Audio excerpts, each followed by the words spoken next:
வயசு 28 ஆயிருச்சு. அந்த மாசம் வர மென்ஸ்ட்ருவேஷன் பிரச்சனை மட்டும் அதுக்கு ஒரு சொல்யூஷனே இல்லாம போய்க்கிட்டு இருக்கு. மாசத்துல 15 நாள் மூட் ஸ்விங்ஸ்லயே போயிருது.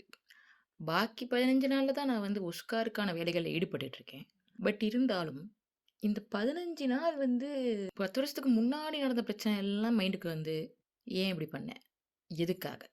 ஏன்? உனக்கு அறிவு இருக்கா? இல்லையா?" இந்த மாரியான கேள்விகள் எல்லாம் வந்து என்னைய டிஸ்டர்ப் பண்ணிட்டு இருக்கு. இது வந்து பொதுவாவே எல்லா பொண்ணுங்களுக்கும் இருக்கா? இல்லாட்டி எனக்கு மட்டும் தான் இந்த வியாதி இருக்கா? எனக்கு தெரியல. அந்த அந்த டைமுக்கு 1 வீக் பிஃபோர் டோட்டல் கொலாப்ஸ்.